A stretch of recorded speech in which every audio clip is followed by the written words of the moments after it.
ഞാൻ പരിചയപ്പെടുത്തുന്നതിൽ ഞാൻ എൻ്റെ പച്ചക്കറി കൃഷിക്ക് ചെയ്യുന്ന വളത്തിനെ കുറിച്ചാണ്. ഞാൻ പല പ്രാവശ്യം പറഞ്ഞിട്ടുണ്ട്. ഞാൻ വളത്തിനെ കുറിച്ച് പറഞ്ഞിട്ടുണ്ടെങ്കിൽ ഇതേമാതിരി കാണിച്ചു തന്നല്ലേ എന്താണെന്ന് വെച്ചിട്ടുണ്ടെങ്കിൽ അത് ഇന്ന് എന്താണെന്നൊക്കെ ചെയ്യുന്ന വെച്ചിട്ടുണ്ടെങ്കിൽ അതൊന്ന് കാണാം കേട്ടോ. അതാണ് ഇന്നത്തെ വീഡിയോ. ഇതാ ഇത് നമ്മുടെ സാധാരണ പ്ലാവിൻ്റെ ചുവട്ടിലേക്ക് നടന്നിട്ട് സാധാരണ ഉണക്ക ഇത് കരിയില. ഇത് നമ്മുടെ ഇവിടെ ഇതിൻ്റെ കൊന്നര അല്ല എന്ന് പറയും, ചീമക്കൊന്നര അല്ല ഇടാ. ഇതില്ലെങ്കിൽ എൻ്റെ ഇലയിലും മതി, ഞാനപ്പോൾ ചെയ്യുന്നത് പറയുന്നത് മാത്രമേ ഉള്ളൂ. അപ്പോൾ ഇന്ന് എനിക്കൊരു പ്ലാവിൻ്റെ കൊമ്പ് വെട്ടേണ്ടി വന്നു. അപ്പോൾ അതിൻ്റെ ഉണ്ട് പ്ലാവിൻ്റെ ഇല. അപ്പോൾ അതായത് ഇത് നമ്മുടെ പയറാണ്. പയറിൻ്റെ പൊട്ടിക്കൽ കഴിഞ്ഞപ്പോൾ ഇതൊന്ന് പറിച്ചു. അപ്പോൾ അതും കൂടി ഒന്ന് ഇടാമെന്ന് വെച്ചു. ഇനി അടുത്ത പരിപാടി എന്താണെന്ന് വെച്ചിട്ടുണ്ടെങ്കിൽ ഇത് നമ്മുടെ വാഴയാണ്. വാഴ വെട്ടിയിട്ടുള്ളതാണ്. അതിൻ്റെ ഇല ഇടുന്നുണ്ട്, ഈ തണ്ട് ഇടുന്നുണ്ട്. അതൊക്കെ മുറിച്ചിടാം. എന്ത് വേണമെങ്കിലും നമുക്കിവിടെ പച്ചക്കറിയിൽ എന്ത് വേണമെങ്കിലും ഇടുന്നോണ്ട് കുഴപ്പമില്ല കേട്ടോ. അത് ഇന്ന ഞാൻ ഇപ്പോൾ എന്തെങ്കിലും ഉള്ളത് ഞാൻ കാണിച്ചെന്ന് മാത്രമേ ഉള്ളൂ. എന്തെങ്കിലും കുഴപ്പമില്ല. ഇതേ പിന്നെ ഇതാണ് ഇതിൻ്റെ ഉള്ളിലൊരു ആരും ചേർക്കാൻ വഴിയില്ലാത്തൊരു സാധനം ഉണ്ടെങ്കിൽ ഇത് മാത്രമേ ഉള്ളൂ. ഇത് നമ്മുടെ വേസ്റ്റാണ് കേട്ടോ. നമ്മുടെ വീട്ടിലുണ്ടാവണ എല്ലാ വേസ്റ്റുകളുണ്ട്, മീനിൻ്റെ വേസ്റ്റുകളുണ്ട്, എല്ലാ വേസ്റ്റുകളും ഉണ്ടാവും കേട്ടോ. അപ്പോൾ അതും കൂടിയിട്ടാണ് നമ്മൾ ഇതിൻ്റെ ഒന്ന് ചെയ്യുന്നത്. അപ്പോൾ ആ ചെയ്യുന്ന രീതി ഒന്ന് ഞാൻ കാണിച്ചു തരാം. ആദ്യം തന്നെ നമ്മളിത് എത്ര ചെറിയ ഒരു ഇതായിട്ടുള്ള ഇതിനോട് നമുക്ക് ആ വേസ്റ്റ് ഇടാൻ പറ്റുന്ന ഒരു സ്ഥലത്ത് നമ്മളത് റെഡിയാക്കി വെക്കുക. എന്നിട്ട് ഇതാ നമ്മുടെ കരിയില ആദ്യം തന്നെ ഇട്ട് കൊടുക്കുക. അപ്പോൾ എത്ര വേണമെങ്കിലും ഇടാം കേട്ടോ. നമ്മുടെ കയ്യിലുണ്ടെങ്കിൽ ഇഷ്ടമായി ഇടാം.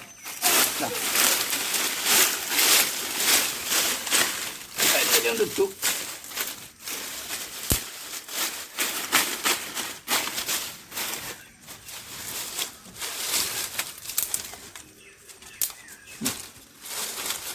കരിയിലിട്ടു. അത് കഴിഞ്ഞ് കഴിഞ്ഞിട്ടുണ്ടെങ്കിൽ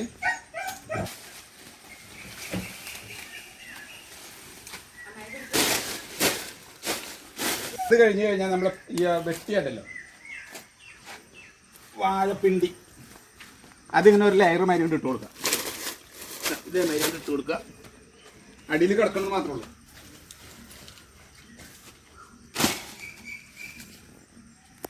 കിടന്നു കഴിഞ്ഞാൽ ചീയണേ. അപ്പം അതാണ് അടിയിൽ കിടന്നു കഴിഞ്ഞാൽ അത് നല്ലതാണ്. അതിൻ്റെ പേരിലാണ്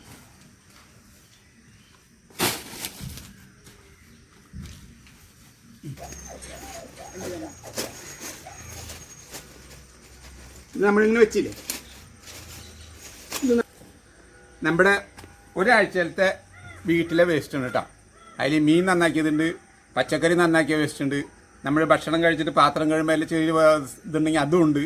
എല്ലാം പുറത്തേക്ക് ഒന്നും കളയണില്ല. അപ്പോൾ ആ വേസ്റ്റ് ഒന്ന് ഇട്ട് നോക്കാം. ഇതാണ് ആ വേസ്റ്റ് കണ്ടാ. ഈ വേസ്റ്റ് നമുക്ക് ഒന്ന് ഇളക്കി കൊടുക്കാം, അല്ലെങ്കിൽ ഇങ്ങനെ കിടന്നാൽ ശരിയാവില്ലല്ലോ. അപ്പോൾ എല്ലാവിടേക്കും മേടിച്ച് ഇങ്ങനെ നാക്കി കൊടുക്കാം.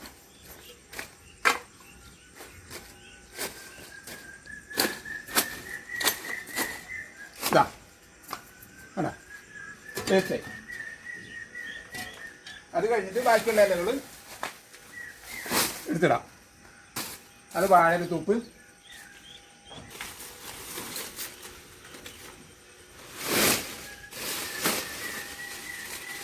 അതിലൊക്കെ കൊണ്ട് പൊട്ടിച്ച് റെഡി ആയിട്ട് പരമാവധി ഒതുക്കിയിട്ട് വയ്ക്കുക.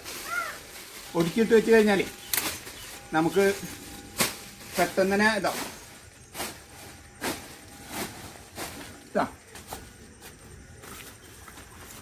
നമ്മുടെ കൊന്നര തലയാണ് കേട്ടോ.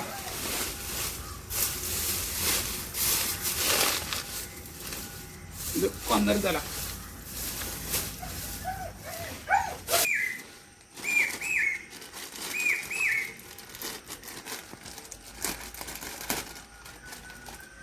കുറച്ച് കല്ലുപ്പ് ഇടുന്നുണ്ട്. കല്ലുപ്പ് ഇടണം എന്താണെന്ന് വെച്ച് കഴിഞ്ഞാൽ അത് പെട്ടെന്നൊരു ചീഞ്ഞ് കിട്ടാനായിട്ടാണ്. കല്ലുപ്പ് അത് മതിയോ?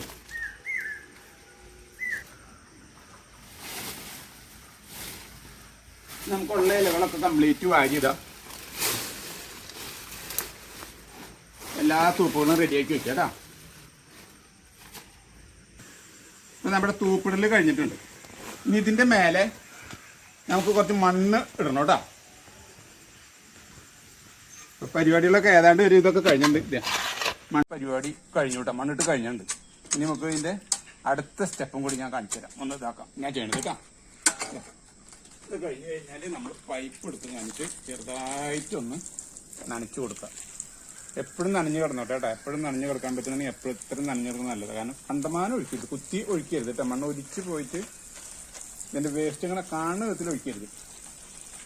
അപ്പൊ വെള്ളം ഇങ്ങനെ ഇതാക്കി കൊടുത്തു.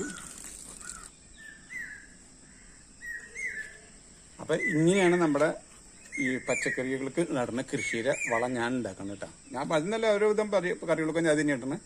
അപ്പൊ ഉണ്ടാക്കുന്ന രീതി മനസ്സിലായല്ലോ. ഇനി ഇത് കുറച്ച് നാൾ കഴിയുമ്പോൾ ഇതാവും. പക്ഷെ ഇത് പെട്ടെന്ന് തന്നെ നാളെ ചെയ്യാൻ ഉദ്ദേശിക്കുന്ന ആൾക്കാർക്ക് ഇതിൽ നിർത്തി ചെയ്യാൻ പറ്റില്ല. അപ്പോൾ പിന്നെ നമ്മൾ എന്താ ചെയ്യേണ്ടതെന്ന് വെച്ചിട്ടുണ്ടെങ്കിൽ എനിക്കിപ്പോൾ സംബന്ധിച്ച് മുന്നത്തെ ഞാൻ അവിടെ ഇവിടെ ഒക്കെ അങ്ങനെ ഓരോ സ്ഥലത്ത് ഉണ്ടാക്കി വെച്ചിട്ടുണ്ട്. അപ്പൊ അതിന്റെ പേരിൽ അധികം നിർത്തി എനിക്ക് ചെയ്താൽ മതി. പിന്നെ നമ്മൾ നട്ട ചെടികളിലെ ബാക്കി ഉണ്ടാവും, അതൊക്കെ ഉണ്ടാവുമല്ലോ. അപ്പൊ അങ്ങനെയുണ്ടെങ്കിൽ ഒരു തുടക്കം മാത്രം ഇത് ചെയ്ത് കഴിഞ്ഞാൽ പിന്നെ റണ്ണിങ്ങിലായി കഴിഞ്ഞാൽ ഒരു കുഴപ്പമില്ല. അപ്പൊ ഇത് എടുക്കുന്ന സമയത്ത് നമ്മൾ കുമ്മായപ്പൊടിയും കൂടി ചേർക്കണം കേട്ടോ. കാരണം അത് നല്ലതാണ്, കുമ്മായപ്പൊടിയും ചേർത്ത് ഇടാം. പിന്നെ എന്നുണ്ടെങ്കിൽ നമുക്ക് എന്താണെങ്കിൽ ഉള്ള വേസ്റ്റുകൾ, അതായത് പ്ലാസ്റ്റിക് ഒഴിച്ചിട്ട് ദഹിക്കാൻ പറ്റണം, മണ്ണിൽ അലിഞ്ഞു ചേരാൻ പറ്റണ വസ്തുക്കളൊക്കെ നമുക്ക് ഇതിൻ്റെ ഉള്ളിലിടാം. അത് വാഴകളും വലിയ സാധനങ്ങളും കുറച്ച് വെട്ടി നുറുക്കി ഇടുന്നതാണ് നല്ലത്. അപ്പൊ അങ്ങനെ ചെയ്തു കഴിഞ്ഞാൽ അതും നല്ലത് തന്നെയാണ്, എല്ലാം കൊണ്ടും നല്ലതാണ്. അപ്പൊ അങ്ങനെയാണ് ഞാൻ ചെയ്യുന്നത്. അപ്പൊ ഈ സാധനങ്ങളൊക്കെ ഇതാണ് നമ്മുടെ ഈ കൃഷിക്ക് ചെയ്യണ വളം. മനസ്സിലായോ? അപ്പൊ നിങ്ങൾക്ക് എല്ലാവർക്കും ഇത് ഇഷ്ടപ്പെട്ടു എന്ന് ഞാൻ വിചാരിക്കുന്നു. ഇഷ്ടപ്പെട്ടിട്ടുണ്ടെങ്കിൽ എന്നെ സപ്പോർട്ട് ചെയ്യാം.